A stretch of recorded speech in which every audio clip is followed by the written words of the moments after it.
Marcos capítulo de número 14, versículo 32 a seguir, diz assim: Então foram a um lugar chamado Getsêmani, e ali chegados disse Jesus a seus discípulos: Assentai-vos aqui enquanto eu vou orar. E levando consigo a Pedro, Tiago e João, começou a sentir-se tomado de pavor e de angústia. E lhes disse assim: A minha alma está profundamente triste até a morte. Ficai aqui e vigiai. E adiantando-se um pouco, prostrou-se em terra e orava para que, se possível fosse, aquela hora lhe fosse poupada. E dizia assim: Abba, Pai, tudo te é possível. Passa de mim este cálice, contudo não seja o que eu quero, e sim o que tu queres. Voltando, achou-os dormindo e disse a Pedro: Simão, tu dormes? Não pudestes vigiar nenhuma hora? Vigiai e orai, para que não entreis em tentação. O espírito na verdade está pronto, mas a carne é fraca. E retirando-se de novo, orou repetindo as mesmas palavras. E voltando, achou-os outra vez dormindo, porque os seus olhos estavam pesados e não sabiam o que lhe responder. E veio pela terceira vez e disse-lhes: Ainda dormis e repousais? Basta, chegou a hora. O Filho do Homem está sendo entregue nas mãos dos pecadores. Levantai-vos, vamos, eis que o traidor se aproxima. Feche a sua Bíblia, coloque no banco, coloque na cadeira. Pegue na mão da pessoa mais bonita do seu lado. Atravesse a faixa de Gaza. Pegue na mão dele, isso, pegue na mão dela. Aperte com carinho até ele falar aleluia. Pentecostal que não faz barulho está com defeito de fabricação, não é? Vamos orar. Senhor Jesus, eu te exalto, eu te glorifico. Te exalto porque o Senhor é rei. Te glorifico porque o Senhor me deu a honra de ministrar aos seus súditos nessa noite. Te exalto, ó Deus, porque eu sei em quem tenho crido. E te glorifico porque sei que o Senhor já está atento às nossas orações esta noite. Eu não tenho sombra de dúvidas do seu mover neste lugar hoje. E eu quero agora lhe fazer dois pedidos que costumeiramente faço. O primeiro é que ao redor da Assembleia de Deus do Bom Retiro, num raio de 5 quilômetros quadrados, onde houver um demônio alojado agora, eu quero dar a esses demônios 5 segundos para desaparecerem daqui. Porque se não sumirem, serão queimados pelo poder da glória do Senhor que vai ser manifesta neste ambiente. O segundo pedido a Deus é um pedido de atrevimento espiritual. Se ainda tem o crédito no céu contigo como pregoeiro da sua palavra, abre a porta do seu palácio sobre nós agora e manda do céu para a terra uma comitiva angelical.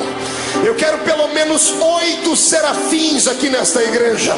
A palavra serafim significa aquele que arde em fogo. Portanto, Senhor, eu quero 8 anjos de fogo aqui neste templo agora. Quero 2 aqui nesta tribuna, uma à minha esquerda, outra à minha direita. Quero 2 na entrada deste santuário e 4 seres esparramando brasas de fogo na nave da igreja. E onde houver um crente batizado com o Espírito Santo, renova ele, meu Senhor.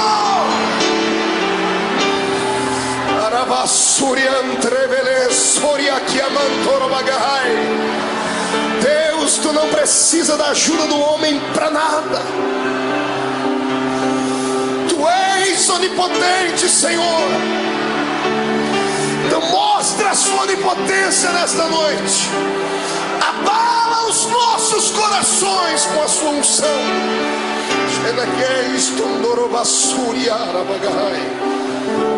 Muito obrigado, Jesus. Fica conosco aqui. Amém e amém. Erga o dedo indicador para o céu comigo, o dedo de profeta. Aponte o dedo no nariz do seu irmão. Diga para ele: escute aqui. Se você não trouxe lenço, prepare a manga da camisa, a ponta da gravata, do vestido, o que for, porque hoje você vai se derreter na presença de Deus aqui. Quem crê nisso, dê um grito de glória a Deus. Aplausos a Jesus. E tome o seu assento, glorificando ao nome dele.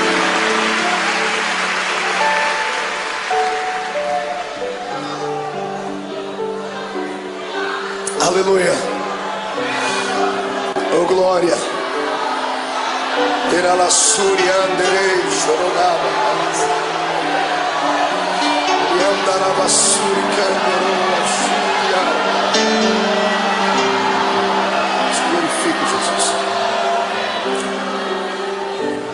Senhoras e senhores, amada noiva do Cordeiro, quando eu abro a minha Bíblia Sagrada no Evangelho de Marcos, no capítulo 14, aqui onde lemos, diante dos momentos que antecederam a crucificação de Jesus, eu tenho uma palavra atualizada para os nossos corações. Certa vez, ouvindo um grande sábio pregador, ele disse algo que na época, talvez pela minha juventude, talvez pela força do ímpeto da juventude, eu achei que ele estava sendo apenas um tanto eloquente no que falava, e descobri anos mais tarde que era uma realidade. Ele dizia que a mensagem da noite, ela depende do estado de espírito daquele que vai transmiti-la. Se o pregador estiver alegre, a mensagem vai ser esfuziante. Se ele estiver melancólico, a mensagem será melancólica, porque o Senhor usa o vaso na situação em que ele está. Você já me viu pregar aqui mensagens daquela que a tampa da chaleira voa lá para cima. Toda segunda-feira tem sido um mar de poder aqui, não é verdade? Quem tem participado, quem tem ficado cheio de Deus, sabe disso. Mas hoje eu quero levar você por outro caminho. Quero convidar você para se entregar a Jesus hoje e permitir que Ele venha moldar de novo o seu vaso. Eu sei que vaso só pode ser quebrado no processo da preparação. Depois que o vaso está pronto, ele não pode ser quebrado mais, porque se for quebrado, terá que ser colado, e mesmo servindo ainda para alguma coisa, vai ficar dentro dele algumas cicatrizes. Eu quero crer que todos nós estamos ainda num processo de formação, não chegamos ainda à estatura daquilo que Deus quer. Então hoje o Senhor vai despedaçar o nosso vaso, e nós vamos sair daqui um pouquinho mais apaixonados pelo Cristo ao qual nós servimos. Amém? Então dê um grito de glória a Deus para estremecer o inferno inteiro. Viver não é fácil. Viver é uma aventura. O dom da vida não foi confiado a todo o grande universo. O dom da vida, a existência mais plena dela, o Senhor confiou apenas nós que somos seres humanos. Pastor, mas os animais não vivem, as plantas não vivem, vivem, mas o estado deles é vegetativo. Não tem alma, não tem espírito. Eles têm apenas um breve espaço de tempo e existem apenas para algumas finalidades. Somente o ser humano vive para a eternidade. Por isso que nós somos dotados de sentimentos. O que é o sentimento? O sentimento é aquele labirinto da nossa alma que às vezes nos faz saltar, nos faz sorrir, nos faz chorar. E quem é que nunca passou pelo vale da sombra da morte?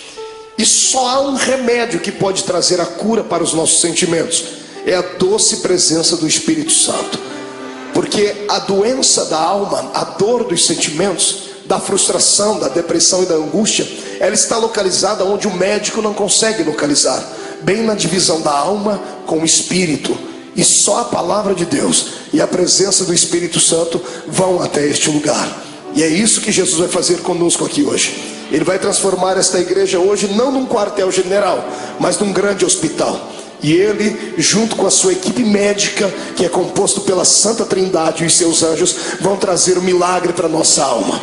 Eu profetizo em nome de Jesus que o choro que durou uma noite toda terá que cessar, porque a alegria chegará e a sua alma será inundada com a presença do Senhor Jesus. Olhe para o irmão do Senhor e diga para ele: é só um momento de dor. Diga: vai passar. Quem acredita nisso, dê mais um grito de glória a Deus aí.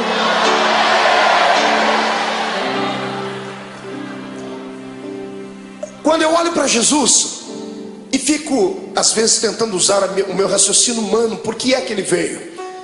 Alguns pensam que ele veio à terra apenas para implantar mais uma religião. Não era isso. O mundo já tinha muitas religiões. Já haviam religiões perfeitas aos olhos do homem. Já haviam religiões cheias de legalismo. Já haviam religiões amparadas por um sistema filosófico de poetas, como eram os epicureus. Amados, já havia muitas e muitas igrejas na época. Então a pergunta continua: por que é que Jesus veio à terra? Ele não veio à terra simplesmente por vir, como cantava Raul Seixas em uma música onde ele apontava o dedo para o nosso Salvador e chamava Jesus de ridículo, dizendo que ele não era besta para dar uma de herói. Jesus não foi apenas um herói, não foi apenas um mártir. Ele não saiu do céu apenas para fabular e confabular uma história. Jesus deixou as regiões celestiais motivado por um sentimento nobre e perfeito. Ele foi motivado pelo amor. Ninguém entende mais de amor do que Deus. Por isso a Bíblia diz que o amor de Deus foi pleno, porque Ele amou o mundo de tal maneira que deu o seu Filho unigênito, para que todo aquele que nele crê não pereça, mas tenha a vida eterna. Tentando indagar a Deus, fiz isso algumas vezes, perguntando então por que é que Jesus veio à terra, porque o Senhor não poderia usar outras pessoas para que isso acontecesse. O Senhor me disse: você não leu a Bíblia direito, porque desde o Gênesis eu tenho levantado homens para serem exemplos, mas todos eles têm fracassado. Os homens tentaram, sacerdotes tentaram, reis tentaram, profetas tentaram, mas não conseguiram vocacionar o coração do homem para servir a Deus. Era necessário um sacrifício de um animal anualmente, para que o perdão do pecado viesse sobre os seres humanos e eles não fossem condenados e não descessem à morte e estivessem aprisionados por Satanás. Desde o Gênesis até o começo do Novo Testamento, nós temos uma série de dimensões históricas onde Deus tentou confabular com o homem a sua história, ensinar a eles um pouquinho da sua graça, e os homens não pareciam entender. Foi então que Deus teve uma atitude divina. Só alguém que é divino faria isso. A minha Bíblia diz na boca de Paulo que ele, mesmo sendo Deus, não teve por usurpação ser igual a Deus. Antes aniquilou a sua forma divina e desceu na terra e se fez carne.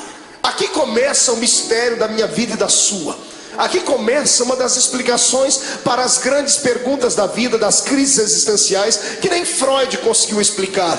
Por que é que estamos aqui? Todos nós fazemos parte de um plano majestoso e maior, de um plano que não nasceu na mente de homens, nasceu na mente do Todo-Poderoso Deus. No meio do caminho houve percalços, houve bloqueios, e Deus então, para reconstruir a sua história, o seu plano original, Ele teve que sair do céu e vir ser um entre nós. A minha maior alegria como homem nesta terra, como pregador do Evangelho, não é ter viajado por mais de 40 países do mundo. A minha maior alegria não é passar pelas ruas das cidades e ver um crente me reconhecer, ou saber que Jesus me deu um ministério abençoado. Não, a minha maior alegria se consiste nisso, em saber que eu tenho alguém lá em cima no céu, que para poder entender as minhas fraquezas e falhas, teve que sair de lá e vir experimentar um pouquinho desta vida triste e pequenina dos mortais. Amados, para que eu e você não fôssemos destruídos, destituídos, amassados e jogados dentro de um buraco, Jesus teve que sair lá de cima para tentar compreender a nossa falibilidade. Eu falo isso com propriedade, porque o Deus que está acima do céu nunca pecou, nunca sentiu dor, nunca foi desprezado a ponto de sentir náuseas e vontade de morrer enquanto estava lá em cima no céu. Eu penso que o próprio Deus falava com o Filho e com o Espírito Santo lá em cima, dizendo: por que será que esta raça humana não conseguem ser aquilo que eu quero que eles sejam? Se você pegar o Velho Testamento e ver o pensamento de Deus, se você torcer as páginas do Velho Testamento, vão sangrar, porque o Senhor havia ditado a sua lei. O homem que não pudesse caminhar junto com ele era logo destituído. O homem que não pudesse ser santo era logo morto. Veja o Deus do Velho Testamento trabalhando, abrindo a terra, engolindo homens. Por que é que Deus trazia morte e o terror sobre o seu povo? Pensava ele que aqueles que permanecessem vivos, olhando aqueles que foram punidos, se converteriam, seriam mais santos, seriam mais produtivos. E Deus via que, pelo contrário, aquilo parece que trazia, ao invés de temor, trazia ira no coração dos seres humanos. E alguns, por pura rebeldia, tratavam logo de desmerecer a Deus e de serem inimigos dele. O Deus do Velho Testamento tentou, ele fez de tudo que estava na sua mão para fazer, e até o ponto dele chegar no céu, sentado no trono, e dar um grito sobre aquilo que Isaías escreveu no seu livro, gritando bem alto: e agora? A quem eu enviarei? E agora quem há de ir por nós? Porque na terra não tinha ninguém justo o suficiente. Os homens não aceitaram o Deus Jeová, aquele que quando vinha em cima de uma nuvem, fazia tremer os os montes, fazia os seus relâmpagos engrandecer o coração dos homens, e os homens não aceitaram. Então o Senhor está no céu, tentando encontrar uma nova maneira de atuar, e a maneira foi aquela mais talvez não pensada, mas que chegou a chocar o próprio Deus. O seu filho, sentado à sua direita, se levanta e diz: Pai, está chegando a hora então de nós tomarmos uma atitude divina, está na hora de fazermos algo transcendental, está na hora de eu deixar o meu trono e virar homem de carne e ser um como eles são, para eu poder entender o que eles passam, para eu poder saber o que é que leva esses seres humanos a chorar, a sentir dores, porque é que eles têm tanta facilidade em se curvar diante dos problemas, porque é que eles ficam deprimidos. E é isso que Jesus faz. A transferência do céu para a terra não foi apenas um ato da legalidade divina, foi um ato imortal de Deus. Deus se fez carne para vir aqui entender a minha vida e a sua vida. O que eu acho mais lindo é que Ele entendeu. Ele passou pelos mesmos vales que nós passamos, Ele passou pelas mesmas sombras que nós passamos, e o mais importante, Ele venceu. Ele deu para nós o exemplo dizendo: é possível passar pelo vale e se levantar lá na frente, é possível andar de cabeça baixa, mas daqui a pouco erguer a sua cabeça, porque o ser humano é imagem e semelhança de Deus. Eu não prego nessa noite para um público comum de derrotados, eu prego para homens e mulheres de carne e osso, mas que tem uma essência divina dentro deles. Eu olho para fora e vejo a embalagem, mas o conteúdo desses que me ouvem é um conteúdo transcendental. O Deus eterno que criou o universo pela força do seu poder e pelo poder da sua palavra o sustenta, habita dentro desse homem e desta mulher que está aí do seu lado. Quem acredita nisso, ergue a mão para cima e glorifique a Deus.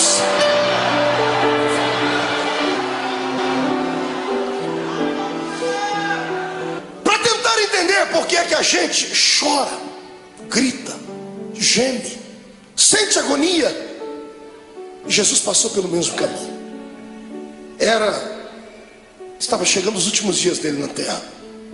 Ele sempre foi um homem de oração. Eu amo Jesus por causa dos seus ensinamentos, aqueles que ele dava com a sua boca e aqueles que ele exemplificava. Sempre que ele queria exemplificar alguma coisa, ele usava os seus apetrechos divinos. Todas as vezes que ele operava um grande milagre, ele se escondia no meio do mato para orar. Diferente dos seres humanos do século 21. Toda vez que temos uma vitória, a primeira coisa que fazemos é ir para um restaurante comer uma boa picanha. Fazemos festa, não é verdade? Fazemos uma viagem, prendemos uma ida até a beira da praia. Jesus sabia do perigo de se ter uma vitória. Toda vez que você tem uma vitória, o seu arqui-inimigo fica furioso muito mais do que antes, e ele vai preparar uma luta pior ali na frente. E se você não se preparar e não estiver com o seu espírito pronto, você pode sucumbir ali na frente. É por isso que todas as vezes que ele tinha uma vitória, ele se separava e ia para o monte orar. Nesse dia, foi um dia diferente. Jesus acordou melancólico, entristecido, porque ele não era apenas Deus, ele também era homem. Era homem sujeito às fraquezas.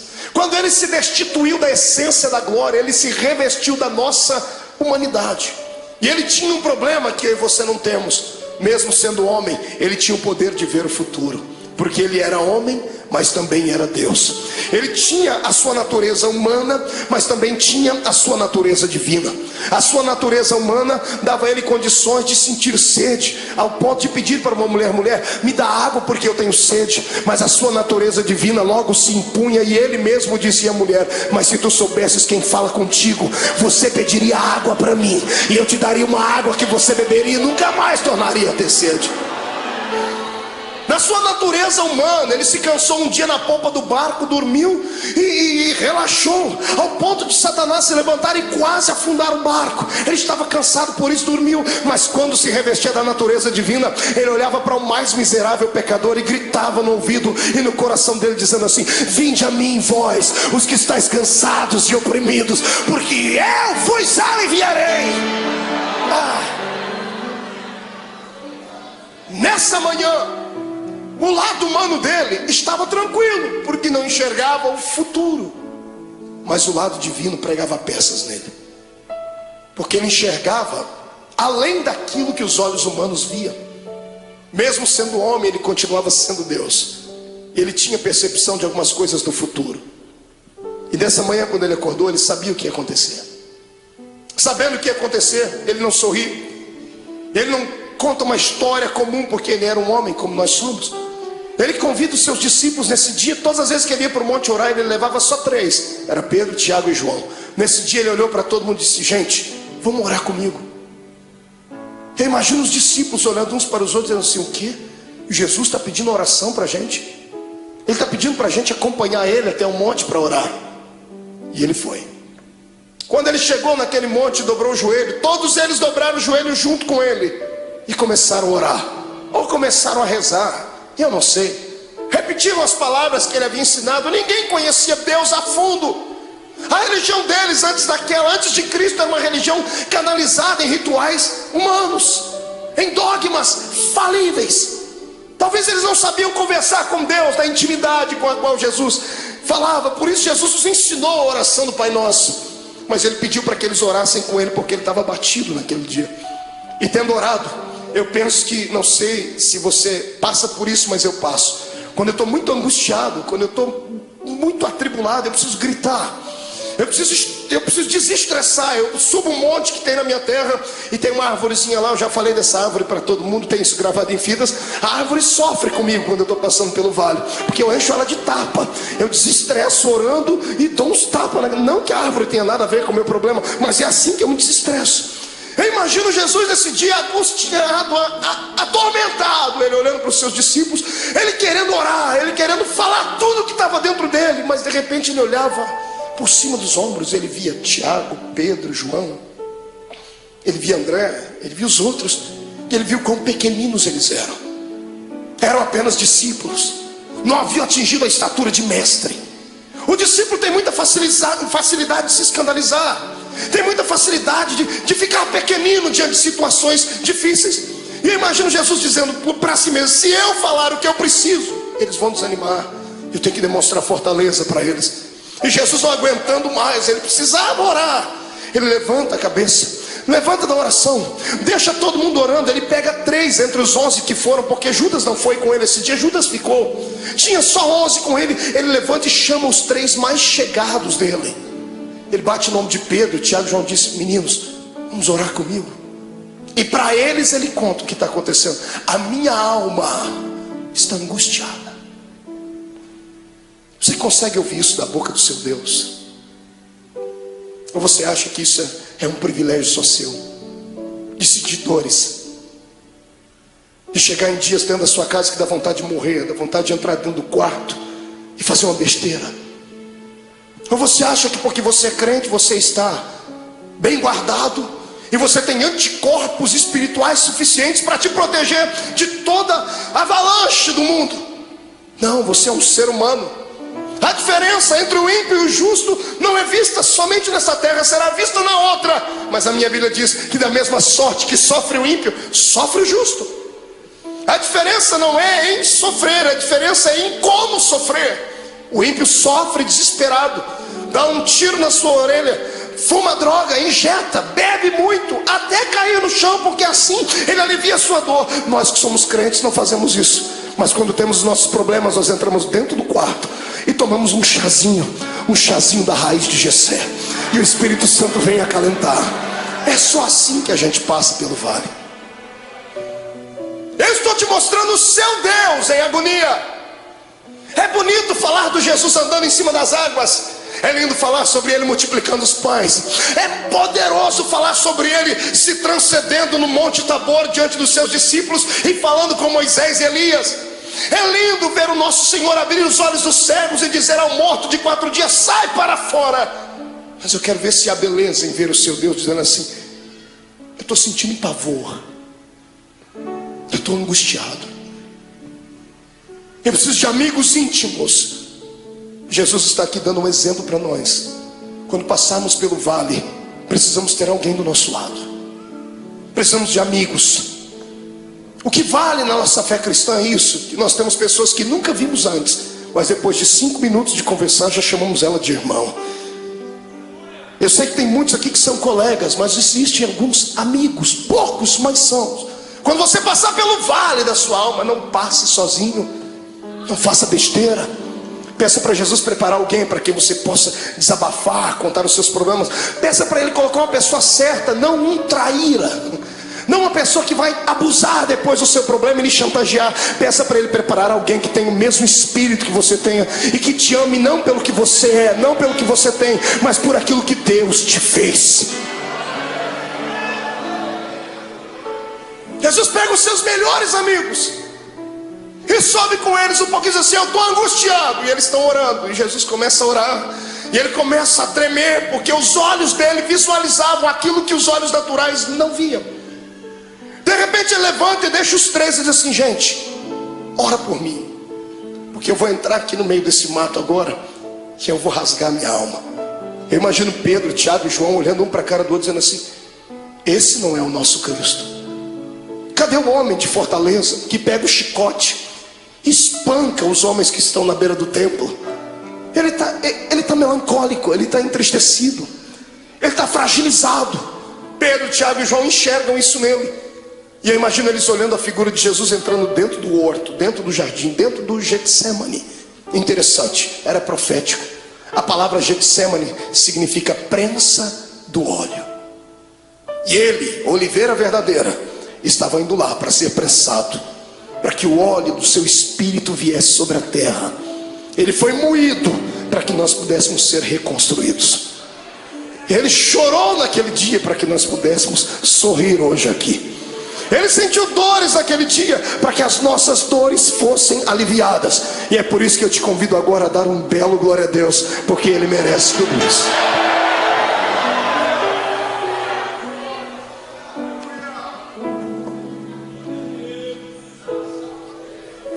Ele começa a orar. Agora que não tem mais ninguém perto dele, ele rasga a alma e diz assim: Pai, eu sei que a hora é chegada, mas o meu lado humano não está aguentando. Então eu vou fazer um pedido ao Senhor: se der, Pai, passa de mim esse cálice. Se der, risque esse momento. Se der, me priva de sentir aquilo que eu já estou vendo que vou ter que sentir. Quando Jesus ora desse jeito, é posto uma vírgula na sua oração. Se levantam dois reinos do lado dele nesse momento: o reino de Deus e o reino de Satanás. Os anjos se calam no céu, o próprio Deus está em silêncio no céu olhando. Os demônios estão fazendo figa, estão torcendo, dizendo assim: se ele não for até o fim, não tem salvação. Se ele não for até o fim, o plano está mais uma vez destruído. E Satanás está lá orando para si mesmo, pedindo para que todos os poderes das trevas viessem trazer uma nuvem negra sobre Jesus naquele dia. E quando Jesus diz: Pai, se for possível, passa de mim esse momento, esse era o lado humano. O lado divino dele sobrepõe. E ele abre os olhos. E se como homem ele enxergava apenas o jardim naquela noite, se como homem ele enxergava apenas as árvores, o céu que devia estar escuro e o vento soprando, se como homem ele enxergava apenas pedras e relva, como Deus ele enxergou além de tudo aquilo. Ele enxergou além das pedras, além da relva. Ele enxergou além do tempo. Ele enxergou além dos séculos. Ele enxergou além do espaço. E sabe o que ele viu? Você.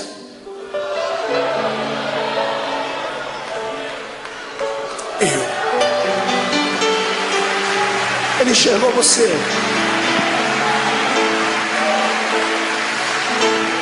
Sabe como ele te enxergou?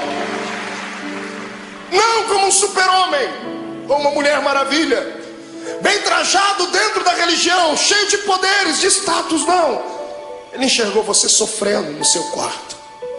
Ele enxergou você chorando pelas ruas de São Paulo, desempregado. Ele enxergou você no momento em que as pessoas mais te atormentaram, que os seus inimigos lhe perseguiram. Ele enxergou a sua alma rasgada e você gritando e sentindo dores. E ele sabia que você não ia conseguir passar pelo jardim do Getsemane. Ele sabia que você ia tentar correr de lá. Então ele entrou no meio e disse assim: Pai, já que eles não vão dar conta de ir, eu vou no lugar deles. Ele se levanta e diz: todavia seja feita a sua vontade.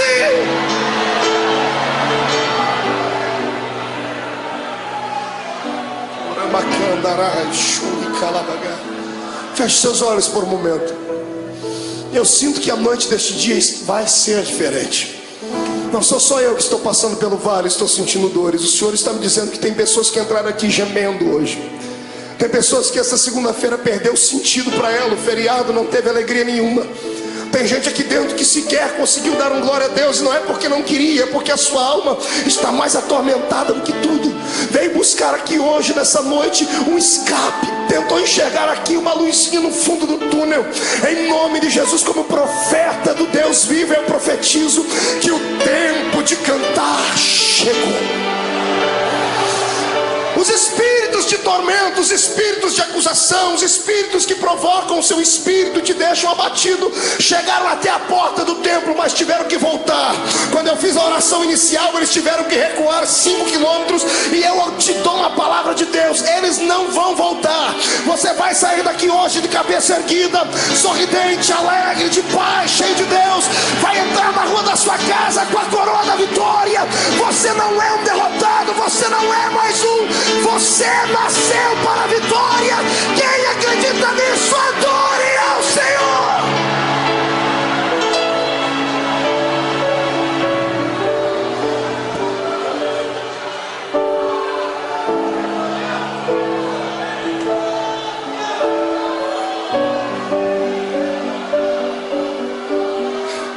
Então eu vou lhe convidar hoje aqui, irmão. Rasga a alma, filho.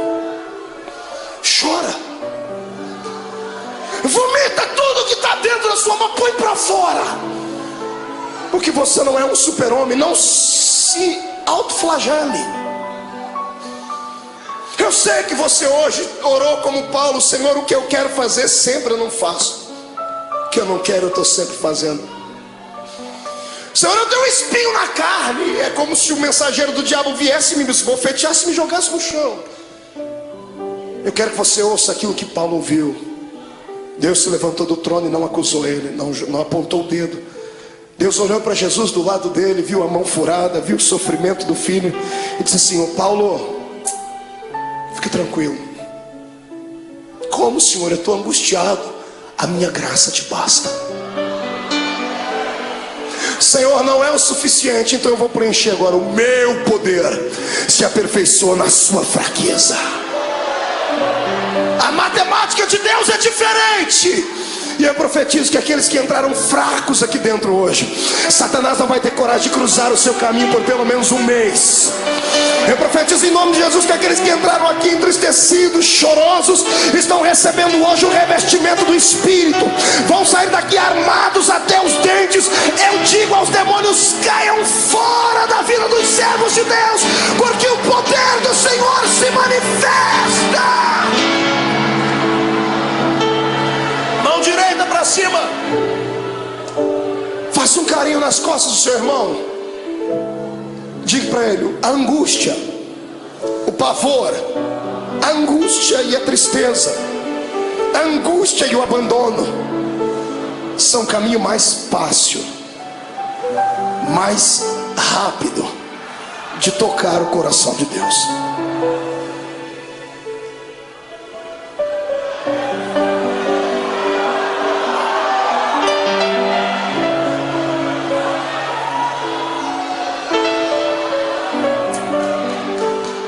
Era a adversidade. Meu sogro me ensinou uma frase que ele deve ter ouvido em algum lugar, eu já citei ela algumas vezes: que não há bem que sempre dure, e também não há mal que nunca acabe. Tudo na vida tem um ponto de equilíbrio. A vida da gente é igual às 4 estações do ano. Alguns estão sorrindo do seu lado porque estão vivendo o verão na vida deles. O sol da justiça está alto, está brilhando sobre ele, está corando a sua pele, por isso que o irmão está sorridente. Outros estão vivendo a primavera da sua existência, estão florindo, estão frutificando, estão crescendo. Em contrapartida, outros entraram no outono, começaram a perder as folhas, começaram a perder o colorido.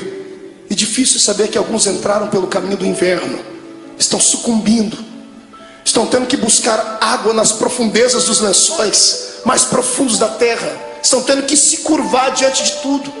Mas a bênção é que tudo é um ciclo. Depois do inverno vai vir o verão de novo. Calma, é só um tempo. Na minha vida e na sua, tudo o que acontece, ou acontece porque Deus mandou, ou porque Ele permitiu. Satanás não tem esse poder que nós pensamos que ele tem, de vir e manipular a nossa existência. Eu sou entregue a Cristo e você também. O mais fraco aqui entre nós é capaz de catar Satanás pelo chifre e esfregar o focinho dele no chão, porque ele não tem mais solução. Para mim e para você, por pior que seja o ato cometido, se puderes hoje inclinar não os joelhos em terra, mas sim o coração diante de Deus, o sangue de Jesus Cristo cobrirá todos os seus erros e você ficará mais alvo do que a alva-neve.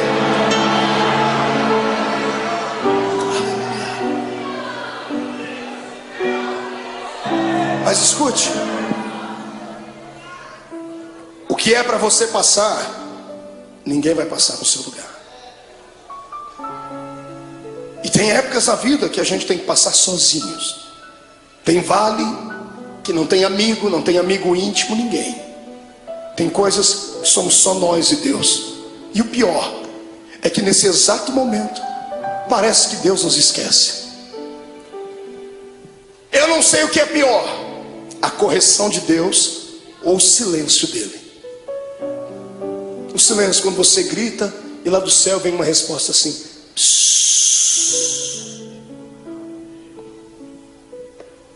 Jesus estava sentindo assim aqui. A alma dele estava contrita. Ele chegou no ápice da vida de um ser humano. Ele levanta daquele horto tremendo, suando sangue. Eu fui estudar isso à luz da ciência.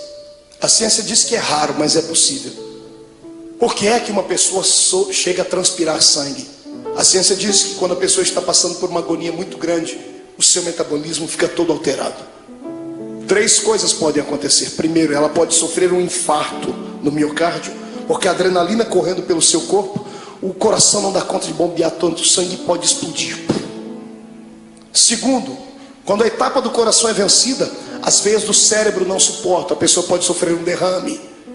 Terceiro, quando é vencida a etapa do coração e da mente, aí os poros se dilatam e o sangue que está sob pressão dentro do corpo, ele sai pela pele. Como Jesus não podia morrer de ataque cardíaco, nem podia morrer de derrame cerebral, porque a cruz estava preparada, o sangue dele saiu pela testa, pelos poros. Eu queria que você imaginasse a afeição do seu Cristo quando ele passou a mão na testa e viu o sangue. O lado humano dele deve ter se contorcido, mas era preciso passar por aquele vale, era preciso ir até o fim. Ele levanta dali como um vitorioso. O reino das trevas está abalado porque acharam que ele ia parar naquele momento. Ele levanta e pega os discípulos dormindo. Que decepção. Mas ele sabia que eles eram fracos. Ele olhou para os discípulos, acordou e disse assim: nem uma hora pudestes velar comigo? E os discípulos já correm e dobram o joelho. Jesus diz: não, agora é tarde. Eis que o Filho do Homem será entregue na mão dos pecadores. Quando ele acaba de fazer isso, eles ouvem passos de uma multidão de homens que vem vindo. Tochas acesas vêm iluminando o caminho deles, liderado por alguns homens da religião judaica. E no meio da multidão Jesus viu um rosto conhecido, o rosto de um dos seus discípulos. Esse discípulo vai dar um beijo em Jesus. E aqui eu começo a aprender com Jesus coisas lindas, coisas que nós não aprendemos com o ser humano.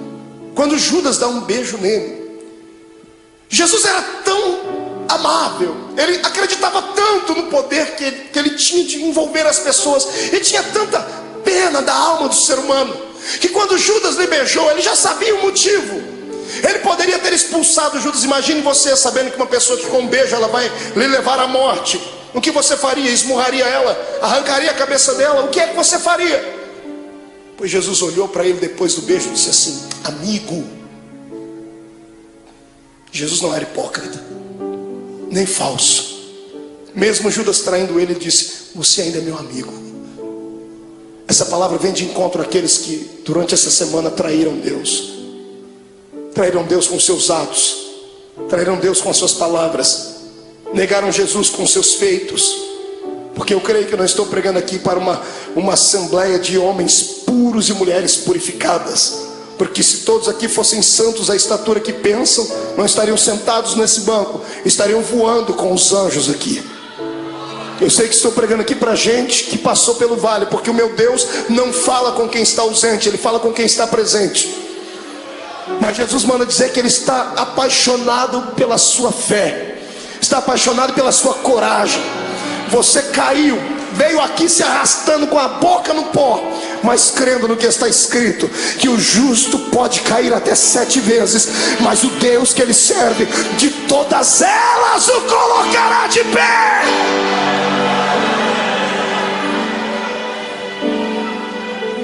Você continua sendo amigo de Deus. O amor de Deus não dá para se entender. O amor de Deus tem que ser aceito. Não fomos nós que o escolhemos, foi Ele quem nos escolheu. E quantas vezes você já fez essa pergunta: por que o Senhor me escolheu, Deus? Por que você acha que Deus te escolheu, irmão? Pela sua força? Pela sua oratória? Pelo seu talento de cantar? Você acha que Deus olhou para você e disse: não, esse aqui eu vou poder usar, então eu vou investir nele, e o outro que não prestava, ele não investiu? Não foi nada disso. Deus olhou para você e alguma coisa em você atraiu Ele. Não foi você que foi buscar Deus em uma igreja, foi Ele que trabalhou no seu coração em casa, usou o testemunho de alguém. Deus queria você, mas a palavra final foi sua: eu vou. Quando você disse vou, o Senhor disse: pronto, eu escolhi, agora Ele veio. Você foi escolhido por Deus. Escute, deixa eu dizer uma palavra, que isso aqui vai quebrar esse demônio que te atormenta, vai acabar com a sua depressão. Escute: nenhum ser humano pode surpreender Deus.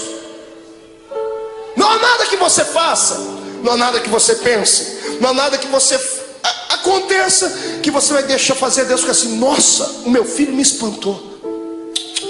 Porque Deus conhece tudo. Você nunca vai surpreender Deus. É por isso que eu me apoio nessa palavra, para nunca sair dela. Porque o diabo, ele só sabe falar do passado. Ele só sabe acusar você do que você fez, do que você cometeu antes de entrar dentro dessa igreja hoje. Ele só sabe apontar o dedo para você e metralhar você, dizendo assim: você foi isso, fez isso e aquilo. É por isso que eu prefiro ficar com Deus, porque Deus não fala do passado. Todas as vezes que Deus olha para você, sabe o que Ele fala? Do seu futuro. E lá no céu, imagina Ele acotovelando Jesus, está vendo aquela filha lá? Olhe lá na frente e veja o que eu vou fazer com ela. Está vendo aquele homem? Olhe lá na frente e veja o que ele será. Porque Deus não é como caranguejo que anda olhando para trás. O Senhor está na nossa frente. O Senhor está além das suas fraquezas. O poder do Senhor está além da sua humanidade. O poder de Deus está além dos seus complexos. É por isso que eu te convido nessa noite: saia de dentro da prisão que está a sua alma. Deixa o Senhor hoje sacudir as portas desta prisão e arrancá-las para fora. Deixa Deus mostrar para você que mesmo amarrado em um tronco, com os pés amarrados, todo ensanguentado, você ainda tem um cântico nos seus lábios, tem uma arma atômica nos seus lábios. Enquanto você cantar, as muralhas vão cair. Eu convido você hoje a saltar para dentro do território dos vitoriosos.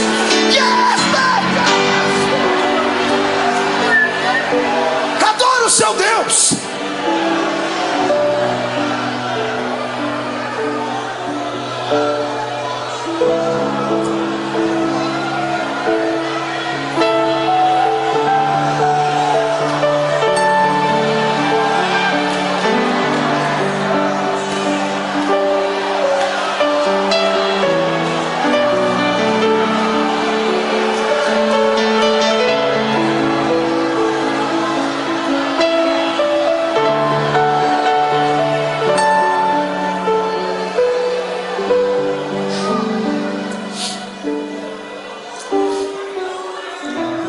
É hoje o dia que Deus escolheu para arrancar você de dentro do quarto escuro da sua vida. Os espectros do passado que te sondam, os demônios que encontraram uma brecha, vão ter que serem rápidos para saírem, porque se não saírem serão destruídos. Eu vejo a força de Deus chegando para dentro de você. Eu vejo o Espírito Santo sentado nas asas do vento, trazendo em ambas as suas mãos brasa de fogo para purificar o seu pecado, e na mão direita dele uma unção de gozo para te fazer saltar pelo menos uma semana inteira. Em nome de Jesus Cristo, hoje é o dia da independência da sua alma. O Senhor te fará saltar muralhas. Quem acredita nisso, tire o pé do chão para adorar.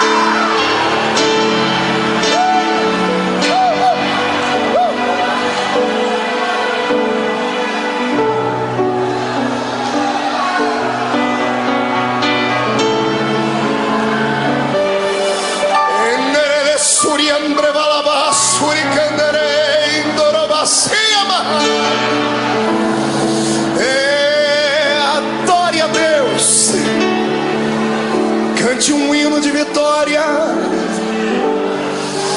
e vem agora para perto do altar. Curve o seu coração, porque Deus de pé está. A Assembleia de Deus do Bom Retiro nessa noite será impactada aqui, porque é um Deus lá em cima que olhou para mim e olhou para ti. Venha do céu agora a sua unção e encha os meus irmãos. Receba em nome de Jesus Cristo agora.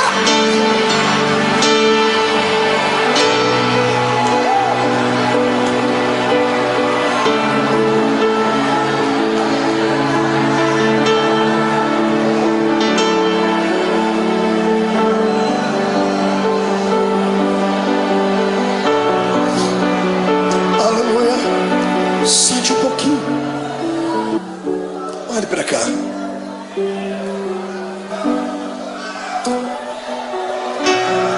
Tem um santo católico. Ele foi canonizado pelos homens, mas o exemplo de vida e de fé dele impactou um tempo. Chamava-se São Francisco de Assis. São Francisco de Assis fez uma oração, e uma frase da sua oração eu peguei para mim, para orá-la sempre que eu estou passando por problemas. Ele disse assim: Deus, dá-me forças para suportar aquilo que eu não posso mudar. Gravou ela aí? Peça isso para Deus. Dá-me forças para suportar aquilo que eu não posso mudar. Tem coisas na vida que não dá para mudar. O filho que foi embora não volta mais. A doença que dizimou parte do corpo não tem como retroceder. O abandono, a tristeza, muitas vezes não tem como retroceder. Então peça para Deus te dar força para suportar. O que importa é em como enfrentar esse dia de dificuldade. É em como você vai enxergar o seu jardim. Você pode enxergar o seu jardim como sendo o ápice do abandono de Deus, ou pode enxergar o seu jardim como sendo o pódio da coroação da sua vida.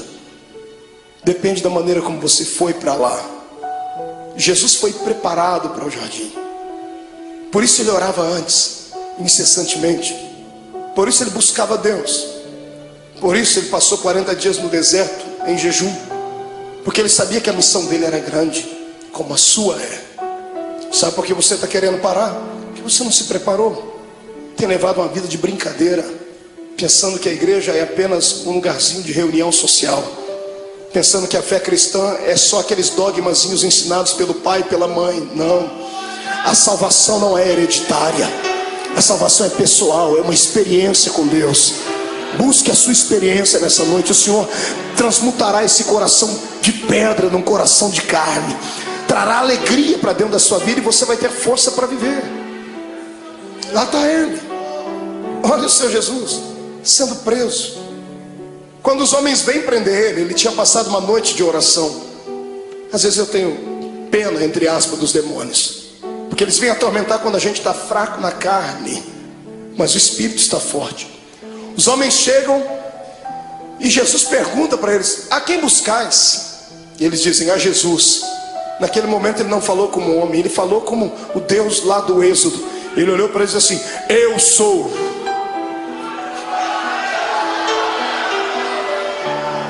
Por um pouco aqueles homens não morreram fulminados, Porque quando ele liberou a sua palavra, rema, eu sou, eles caíram no chão. Qualquer preso sairia correndo, qualquer pessoa condenada sairia correndo, qualquer covarde sairia correndo. E eu não duvido que os discípulos iam pegar na mão dele: Jesus, aproveita o momento e foge. E ao invés de ele ir para a direção contrária, ele vai e ajuda as pessoas a ficar de pé. Você consegue imaginar Jesus pegando na mão de Malco? Malco foi o soldado que arrancou a orelha dele. Fica de pé, Malco. Jesus olhando para o Judas: Judas, filho, fica de pé. Imagina ele falando: I'm sorry, desculpe. Em vez de falar como homem, eu falei como Deus. Foi só um momento, eu estou aqui, pode me prender.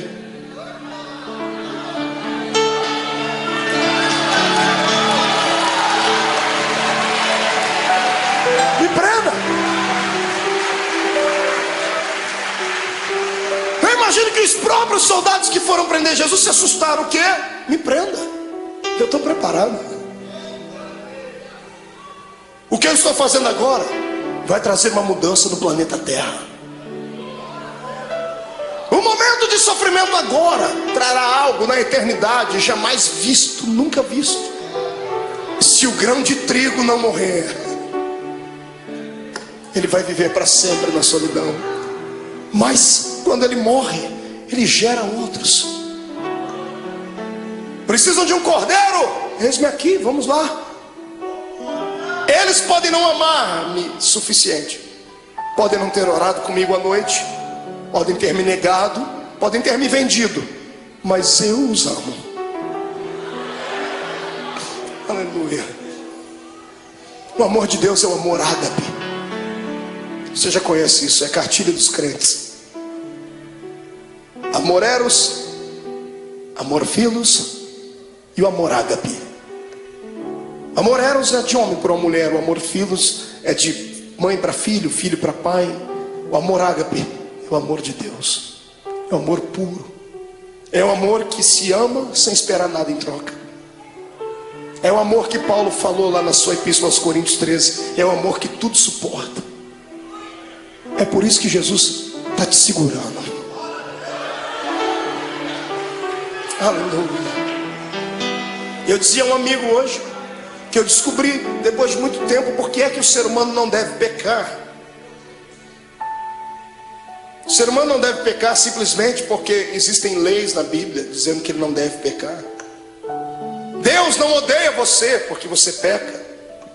Deus não quer te destruir quando você erra, não é isso. É que Deus é Pai.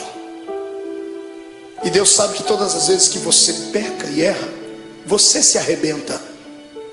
Todas as vezes que você faz alguma coisa errada, é você quem se machuca. E qual pai quer ver o filho machucado? Qual pai quer ver o filho ferido? Está entendendo? É por isso que o Senhor não quer que você erre, você burle a lei. Porque tudo que Ele estabeleceu são princípios, e tudo que foge dos princípios te machuca. Olha para você agora sofrendo por causa desse adultério. Olha você sofrendo aí dentro, as mágoas, tristes, desejando uma pessoa que não é sua e não pode ficar com ela, não tem jeito. Olha vocês sofrendo porque pegou aquilo que não era seu. Olha aí você sofrendo porque passou por cima de tudo aquilo que Deus tinha para você. Olha você angustiado. É isso que te tira da igreja. Não é a perseguição do pastor, não é a palavra pesada do outro, não é. São aquilo que nós infringimos na lei de Deus. E Jesus me disse ao meu ouvido enquanto eu estava de joelho ali: tem muita gente que quer se afastar da igreja, filho. E fala para eles que não importa o que eles fez, importa o que eu fiz por eles. Sai da frente, Satanás, eu estou com raiva de você. Eu tenho certeza que nesta noite os planos de Satanás mais uma vez caíram por terra, porque o Senhor te ama e ponto final. Quem é amado por Deus adore a Ele.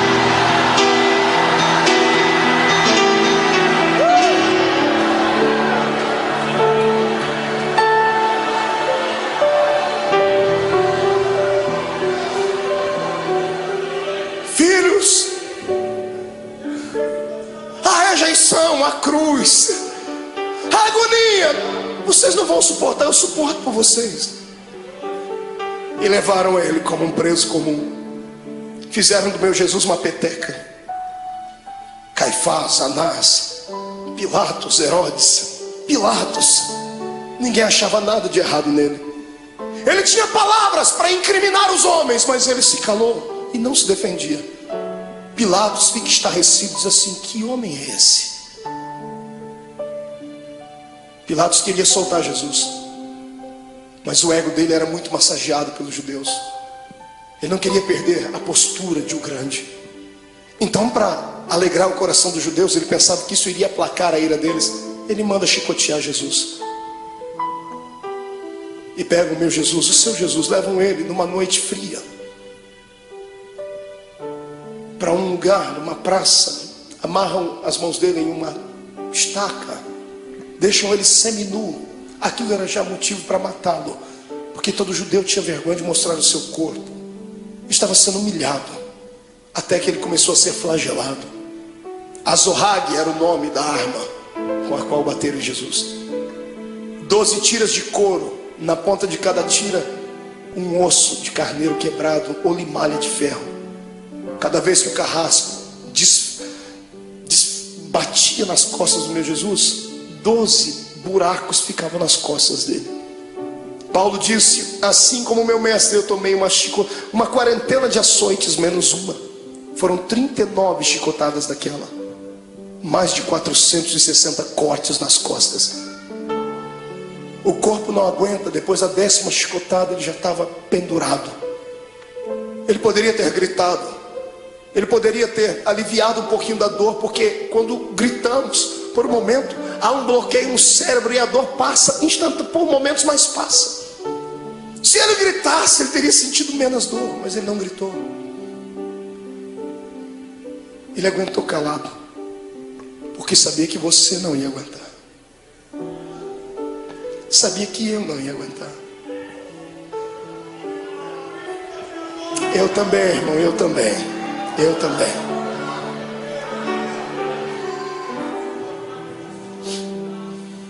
Quando tiram Jesus da estaca, ele está semi-morto, caído no chão.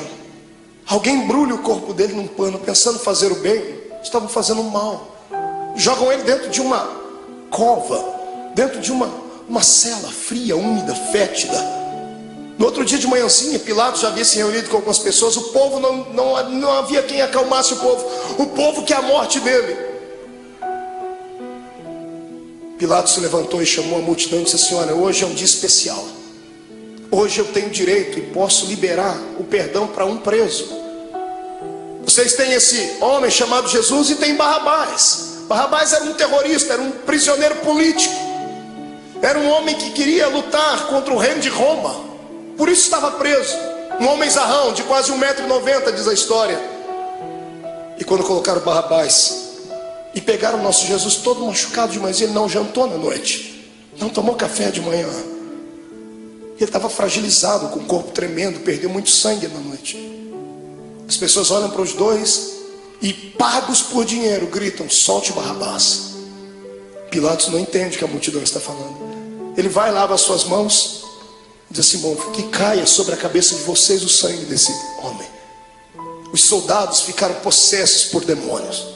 Agarram o meu Jesus e o seu, e o pano que estava coberto sobre o corpo de Jesus havia colado nas feridas que estavam nas costas dele. 400 cortes abertos, o pano colou a noite toda ali. Um soldado arranca aquele pano com força, abrindo todas as feridas de uma só vez. Ele deve ter soltado um gemido muito forte. Para brincar com ele, porque alguém dizia que ele era o rei, fizeram uma coroa de espinhos. Cada espinho tinha pelo menos 9 a 10 centímetros de comprimento. Espinhos que eram capazes de perfurar uma madeira. E colocaram na cabeça do nosso Jesus. Colocaram uma capa vermelha sobre ele, bateram com uma cana na cabeça dele para que a coroa fincasse mais ainda. E alguém dizia: tu não és o rei? Eis aí a tua coroa. Pegam o patíbulo da cruz, a haste onde os braços dele foram presos e fixos, colocam nos ombros dele e ele sobe a via da crucificação. A cruz não podia ser posta inteira nos ombros de um preso, porque ela pesava quase 140, 150 quilos. Ninguém daria conta de levar. Era só a parte principal. Jesus está subindo aquela travessia. Aquilo era um show, era um espetáculo que todos aguardavam. Todo mundo estava esperando ver ali um preso político, um preso famoso. E quando muitas pessoas começam a ver Jesus passando ali, a agonia tomou conta do povo. Eu fico imaginando as pessoas que estavam lá naquele dia. Imagino Lázaro, o amigo de Jesus, do lado de Marta e Maria, as irmãs segurando ele. Eu vou lá, eu vou soltar ele, eu vou fazer alguma coisa. Mas não vá, Lázaro, se for vai morrer também. Ele vai passando o olhar, ele vê todos aqueles para quem ele multiplicou o pão e deu na mão deles. Os amigos que ele tinha desferiram contra ele a traição. Pedro está andando do lado, triste porque já tinha negado Jesus. A mãe de Jesus vai ao longe, olhando o filho querido.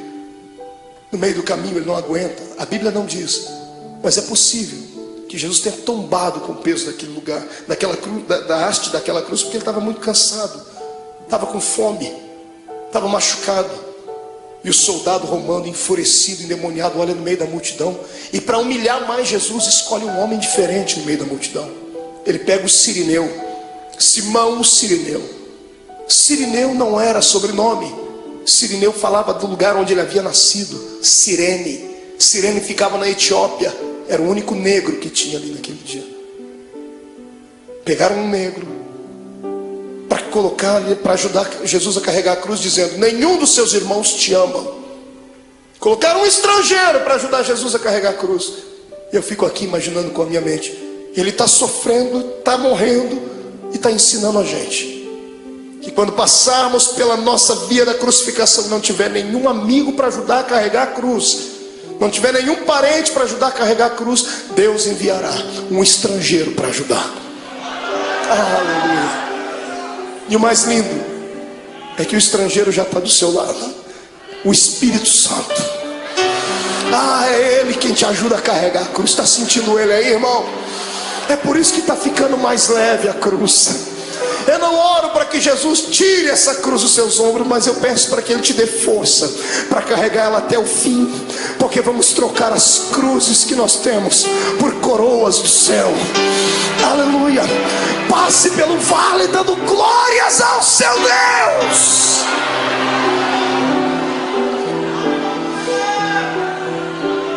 Sobe comigo.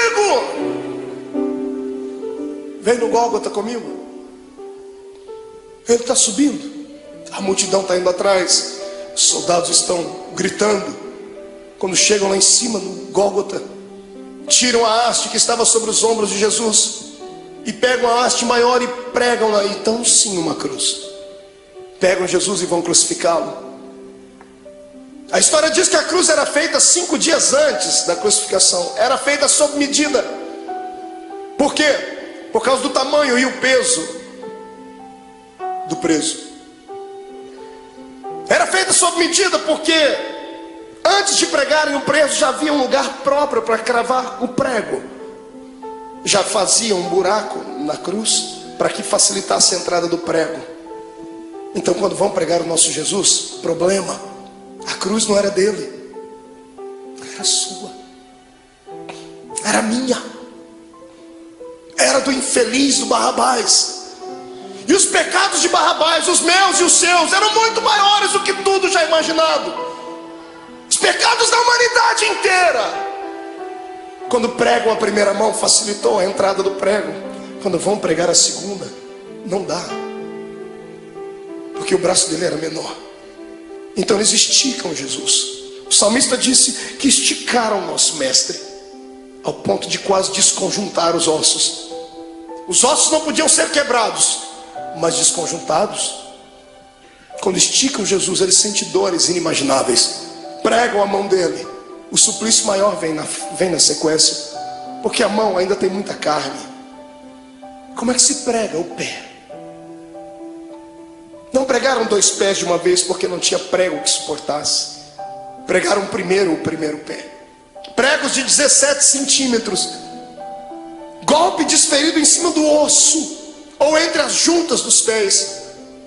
Quando o primeiro prego entra e crava o pé do meu Jesus naquela cruz, ele deve ter se contorcido, um desejo de gritar, mas era tudo que Satanás queria ouvir, fraqueza. E ele engolia seco, porque por dentro ele dizia para si mesmo: já vai acabar, Não vai demorar muito. Eles não vão suportar isso, então eu suporto por eles. Pega um segundo pé e outro prego. Prega um segundo pé em cima do primeiro. Então temos 2 pregos segurando os pés dele na cruz. Quando os soldados levantam a cruz, o buraco no Gólgota está feito. Levantam a cruz e eram presos. Você já viu algum policial tratar bem um preso? Abrir a porta do camburão e dizer assim: entra por favor, querido. Ninguém disse: olha, vamos colocar a cruz com cuidado. Quando eles levantam a cruz e soltam dentro daquele buraco, soltam com todo o peso do corpo dele. Quando a cruz bate dentro do buraco do Gólgota, o corpo de Jesus pende para frente. Ele fica preso pelos pregos das mãos e dos pés, e o corpo pende para frente. Os seus ossos comprimem o seu pulmão e ele não consegue respirar. Ele sabia mais do que ninguém que carne sufocada, Deus não aceitava o sacrifício dela. Então ele arruma força onde não tem. Ele segura nos pregos, ele firma os pés e traz o corpo para trás, num esforço quase que sobre-humano, sentindo dores que você jamais sonhou. E quando ele encosta na cruz, ele respira um pouquinho só aliviado. E então ele começa a ficar tonto. Estava fraco do dia anterior. As moscas começam a visitar o corpo de Jesus. Se você já fez serviço militar, você sabe o que eu estou falando. Quando você está diante de todo o esquadrão e um maioral está passando perto de você, você não pode nem se mexer. Posição de sentido. Os mosquitos voam em volta do nariz, dá vontade de colocar a mão, mas não pode. Jesus estava ali, ensanguentado, suado, sentindo dores. As moscas estão voando sobre ele e ele não tem força nem para expulsá-las. Do lado dele é posto um bandido e do outro também. Quando ele olha para os 2 bandidos, eu penso que ele intercede pela alma deles. O da esquerda fica endemoniado. O diabo entra dentro do corpo dele e ele olha para Jesus e diz assim: oh, você não é o Deus, você não é o Cristo, você não é o Todo-Poderoso? Sai da cruz e tira a gente daqui, rapaz. Imagina a tristeza com que isso chegou no ouvido de Jesus. Pensa, você está morrendo por ele e ele está debochando de você. A dor daquilo deve ter sido maior do que a dor dos pregos, maior do que a dor do chicote, porque a dor do desprezo é maior do que tudo. Deus olhou do céu e disse: não, meu filho não vai ficar assim. Espírito Santo entra no coração daquele bandido da direita. Vamos fazer um equilíbrio. O da direita fica cheio do Espírito Santo.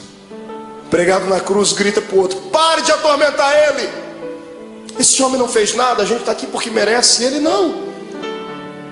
O da direita estica o pescoço, porque Pilatos deu um presente para Jesus. Mandou colocar uma insígnia em cima da cruz: Rei dos Judeus. O preso estica o pescoço, e quando ele lê em cima da cruz Rei dos Judeus, ele abaixa a cabeça e sussurra: o Rei, Rei, ó Rei. Imagino Jesus levantando a cabeça, sentindo dor, dizendo: está falando comigo, rapaz? Estou. O Rei, lembra de mim quando entrar no seu reino. Aleluia. Eu imagino Jesus dizendo, eu penso, conjecturo: o que, filho? Lembra de mim quando entrar no seu reino. Eu acredito que você é rei. Lembra de mim. Eu imagino Jesus dando um sorriso no meio do sangue, no meio da dor, e dizendo para si mesmo: valeu. Pelo menos um acreditou. Jesus olha para ele, antes dele desfalecer, e diz: moço, ainda hoje você vai cortar as faixas, vamos inaugurar o paraíso juntos. Eu e você, ainda hoje estarás comigo no paraíso.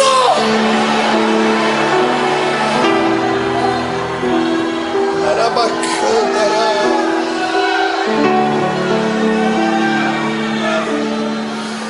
Incline a sua cabeça. Derramado em meu coração, não sei como agradecer-te o que tu tens feito a mim. Eu só posso dar-te agora a minha canção. Quem pode cantar comigo?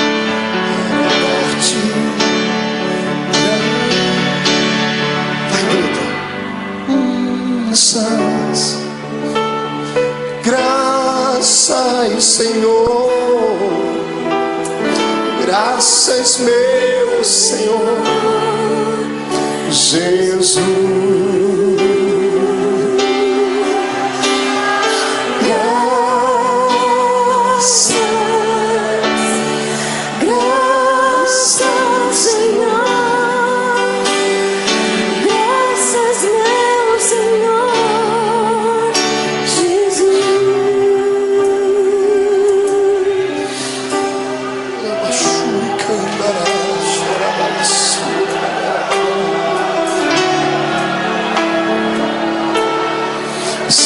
Diante do seu Deus, crente. Até você que não gosta de dar glória a Deus não pode ficar em silêncio agora. Até você que não gosta de dar barulhos tem que gritar agora.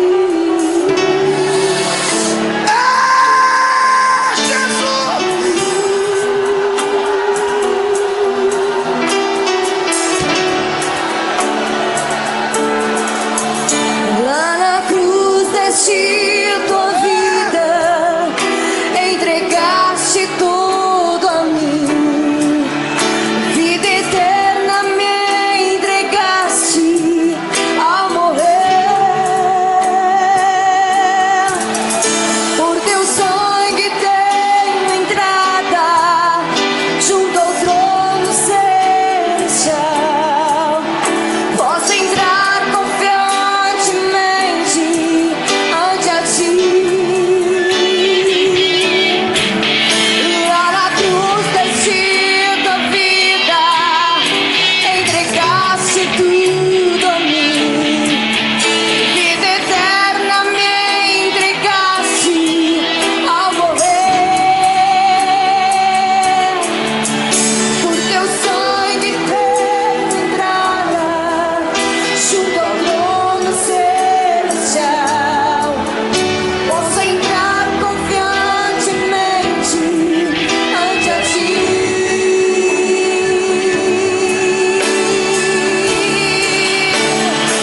Para dar-te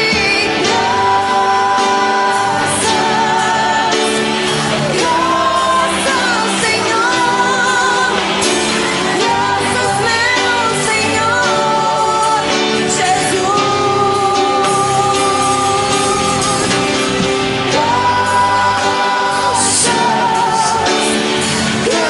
Graças, Senhor. Graças, meu Senhor Jesus. Calamanto, Balabassura, Irei, Shuriandarabagai. Todo crente batizado com o Espírito Santo seja renovado. Todo crente que está envolvido pelo poder do sangue de Jesus Cristo seja renovado. Quem nunca orou em línguas, que seja batizado agora. Que este lugar comece a flamejar.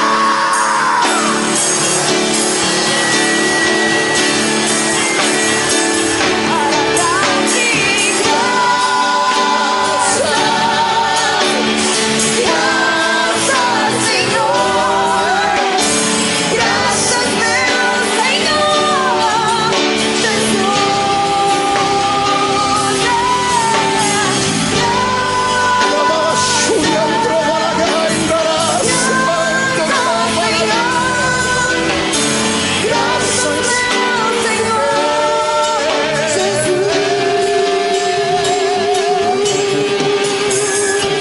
Segura um pouquinho de pé. Pegue na mão do seu irmão. Oh Deus.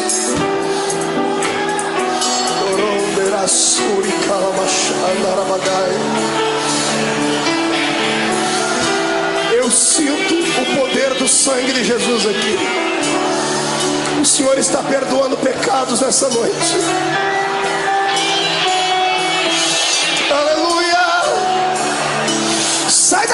de Satanás, estamos em guerra.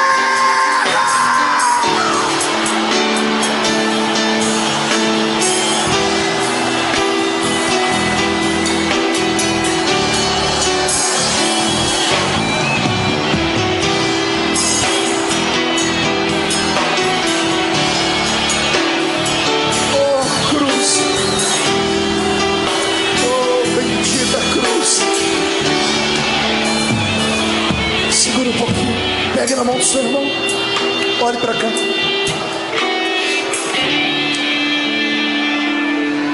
A agonia dele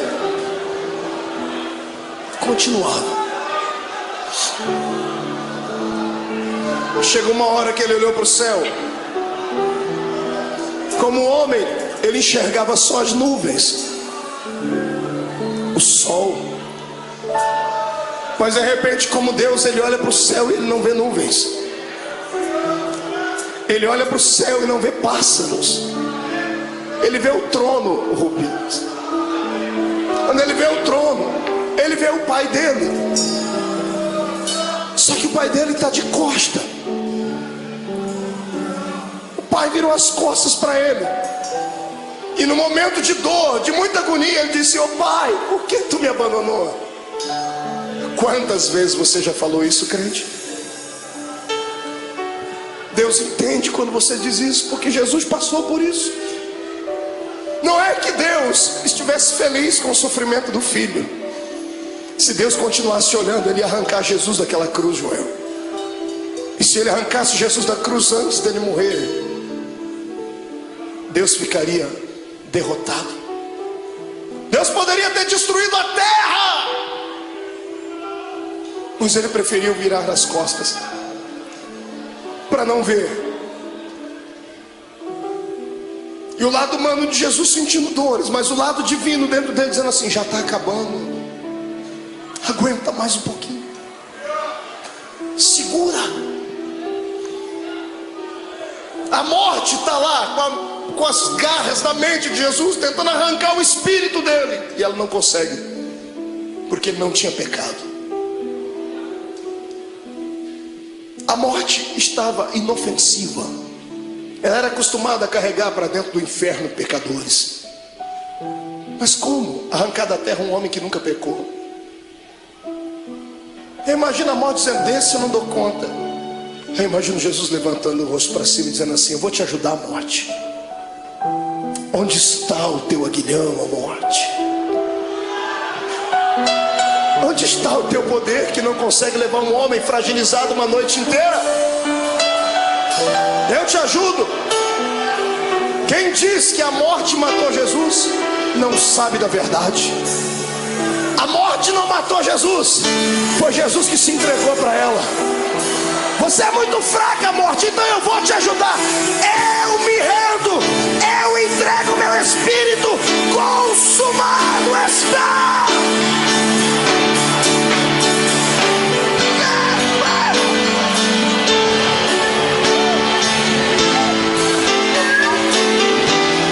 Este é o Cristo que tu serves.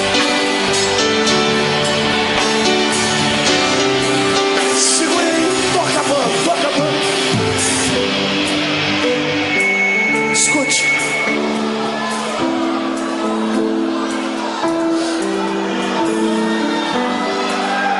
Segure só um pouquinho. Quando a cabeça de Jesus pendeu, o astro-rei deixou de brilhar. O cosmos e a natureza se curvaram diante do Rei eterno. As rochas se fenderam. O sol se escureceu. A multidão que gritou crucifica-o começou a bater no peito, dizendo ele era Deus. O centurião que ajudou a fragilizar o corpo dele está embaixo da cruz gaguejando e dizendo: este homem era o Filho de Deus. Maria está embaixo, João está abraçado com ela dizendo: aguenta, mãe, aguenta. Tiram Jesus da cruz. Ele morreu primeiro do que os bandidos. E um dia eu orei a Deus, Deus me revelou por quê. Porque que Jesus morreu antes dos bandidos, irmão? Será que Jesus era tão fraco assim? Porque os outros bandidos também foram flagelizados. Por que Jesus morreu primeiro? Eu perguntei a ele um dia. O que ele me respondeu: é só crente cheio do Espírito Santo para entender. Jesus nunca gostou da morte. E todo morto que cruzou o caminho dele ressuscitou. Todo. Ele chegou a parar velório, cortejo fúnebre. Jesus nunca gostou da morte porque ele era Deus. Ele sabia que o homem não foi feito para morrer. Toda vez que a morte cruzou o caminho dele, ele parou ela. Nesse dia, para não ver os dois morrerem antes, ele falou: eu vou morrer primeiro, porque se eles morrerem eu vou ter que ressuscitar eles aqui. Perto de mim ninguém fica morto. Aleluia.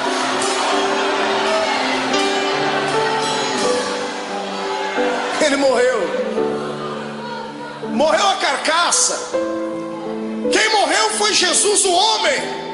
Mas o Cristo que estava dentro dele não podia morrer, porque Deus é eterno. O Espírito do Cristo que estava dentro dele saiu pela boca. Quando o homem expira, seu espírito sai. Interessante é que ao invés de Jesus sair dali e ir até o céu, a Bíblia diz que ele foi às regiões mais baixas. Ele foi num lugar muito interessante que poucos crentes conhecem, pouca gente prega. A Bíblia diz que ele foi buscar um cativeiro. Já leu sobre isso na Bíblia? Quando Jesus morreu, ele passou 3 dias morto ali, o corpo, porque o espírito dele foi fazer uma pregação interessante. Ele foi a um lugar onde estavam todos os santos que haviam morrido antes dele, porque ninguém ia para o paraíso, iam todo mundo para o seio de Abraão. E Jesus foi lá e se revelou: eu sou. Eu imagino ele, que já estava com a chave da morte e do inferno na mão, indo lá, abrindo as portas das cadeias. Abrindo a porta, lá dentro tem alguém sentado assim: sai para fora, Daniel. Mas Senhor, quem és tu? Eu sou aquele que fecha a boca do leão.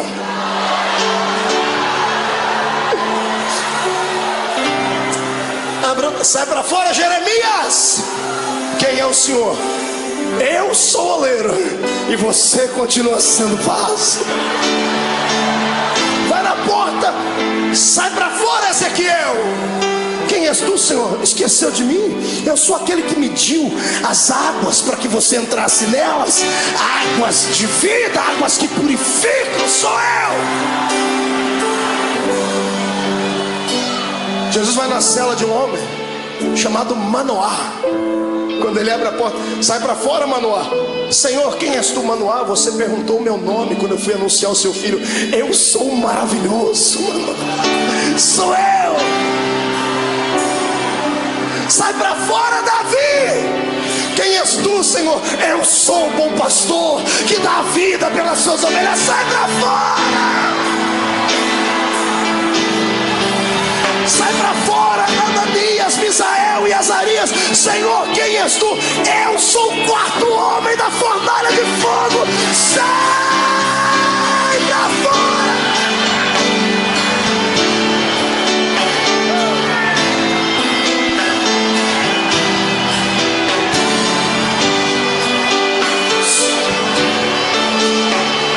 Segura. Jesus chega numa porta. Era um dos últimos a ter entrado lá antes dele. Ele abre a porta, está lá um sujeito de barba. Ele diz: João, sai para fora, João. Mas Senhor, quem és tu? João não me conhece? Imagina João olhando e dizendo: oh Senhor, desculpa. É que a última vez que eu lhe vi, o Senhor era um cordeiro, e agora eu vejo que tu és o leão. O leão da tribo de Judá.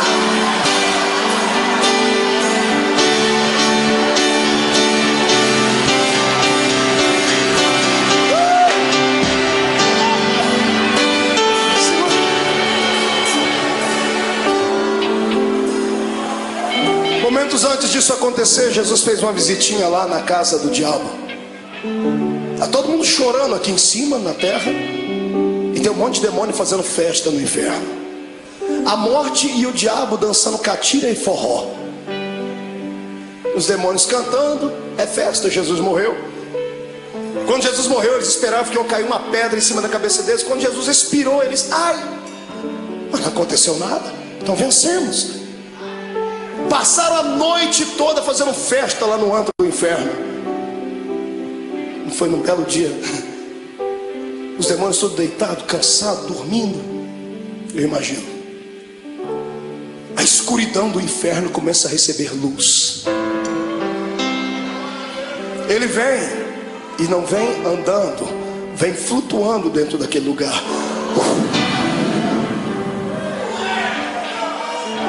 Quando a presença, a luz e o calor dele vai passando, demônios começam a gritar. Ai, tá queimando, é o sol. E alguém grita, é, mas é outro sol. É o sol da justiça que está entrando. Os gritos devem ter acordado o diabo e a morte. Jesus olha para a cara dos dois. Antes de falar com o diabo, Jesus vai no colarinho da morte, agarra ela pelo colarinho e diz, onde está a morte? Onde está o teu aguilhão, a morte? Jesus pega e joga ela para um canto. Jesus vai onde está o diabo, fala, Satanás, agora é contigo, seu infeliz. Me agonizou lá no monte, achou que eu não ia vencer.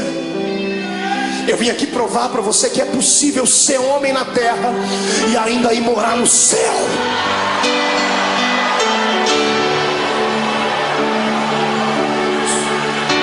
Eu imagino o diabo com as duas mãos aqui, ó. Imagina Jesus, o que você está fazendo, ô cão? Não, é que aquela historinha lá de Gênesis 3:15, né? A semente da mulher vai esmagar a minha cabeça. Imagina Jesus dizendo, não, fica tranquilo, eu poderia fazer isso agora, mas não vou fazer. Não, o senhor é bonzinho, obrigado. Sou bonzinho? Me dê a chave da morte do inferno aqui. E Jesus vai saindo, eu imagino. E o diabo, mas e a cabeça e o pé, como é que fica? Calma, eu vou dar uma trégua por alguns momentos, porque mesmo eu podendo esmagar a sua cabeça, eu não vou fazer isso agora, porque eu seria egoísta. Eu vou repartir isso com muita gente ainda. Eu imagino Jesus apontando o dedo dele, fica assim por enquanto, mas em breve, o Deus de paz esmagará Satanás embaixo dos nossos pés.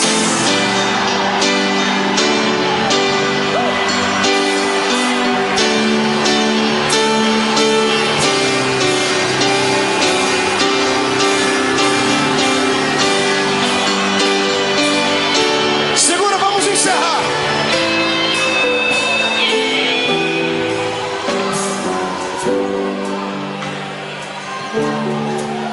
Três dias depois, umas mulheres chorosas chegam na tumba de Jesus, levam perfume para embalsamar o corpo dele. Está todo mundo chorando pelos cantos. Quando elas chegam na tumba de José de Arimateia, que emprestou para Jesus, a pedra gigantesca estava removida. Desesperadas, elas pensam que alguém roubou o corpo de Jesus. Quando elas entram lá dentro, no meio de duas pedras tem dois homens de branco. Os homens estão sorrindo, um sorriso angelical. Um dia nós vamos vê-los. E as mulheres perguntam, onde puseram o nosso mestre? E os homens dão um grito para as mulheres, por que procurais entre os mortos aquele que vive?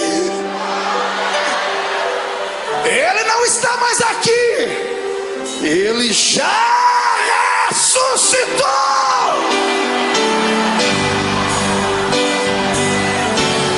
Vou te dar um conselho. Passe a quinta-feira da angústia, chegue na sexta-feira da crucificação e não se entrega. Se segura, porque o domingo da ressurreição vai chegar. E Deus manda dizer que essa noite foi transformada no domingo da sua ressurreição. Eu quero saber onde estão aqueles que estão passando por uma sexta-feira de dor, estão passando pelo vale, estão sofrendo, sentindo angústias, estão com vontade de deixar tudo, não aguentam mais as perseguições, não aguentam mais passar pelo vale da sombra e da morte, e querem que o domingo da ressurreição chegue logo. Vem, irmão, vem aqui à frente, vem correndo que eu vou orar por você. Vem, você não está sozinho. Eu estou passando por esse vale também. Eu estou passando por esse vale. Vem, se chora mesmo, derrama as últimas lágrimas. Viver é assim. Hoje a gente perde, mas amanhã a gente ganha. Hoje a gente está embaixo, mas amanhã vamos estar por cima. Hoje foi despedido, mas o Senhor vai abrir uma porta de emprego amanhã. O coração está apertado porque está sozinha, está sozinho, foi traído, foi abandonado. Calma, o Senhor tem bênção para lhe dar. Ele já preparou, mas ou Ele vai trazer de volta o que foi, e se aquele não prestar mais, Ele vai preparar outro. Ninguém perde com Deus. Ele só pede para você ter paciência. Segura um pouquinho, grite, mas não murmure. Se jogue no chão, mas não perca a fé, porque em nome de Jesus Cristo, o domingo da ressurreição está chegando. Diga comigo, em nome de Jesus. Toda angústia, toda dor, todo sofrimento, tudo aquilo que me atrapalha de servir a Deus, toda frustração, todo sentimento de abandono, eu ordeno, venha para a palma da minha mão. Agora, fecha a sua mão. Diga comigo, a minha sexta-feira da crucificação já foi. Hoje é o domingo da minha ressurreição. Levante a mão para cima, eu vou contar até 3. Você vai jogar no chão e vai pisar em cima. 1. A vitória é sua. 1,5. Hoje o Senhor te transporta para o reino dos vitoriosos. 2. A sua casa será impactada pela ressurreição de Deus. 2,5. Satanás é um derrotado, com um D maiúsculo. 2,75. É o dia da sua liberdade. 3. Jogue no chão, piso em cima.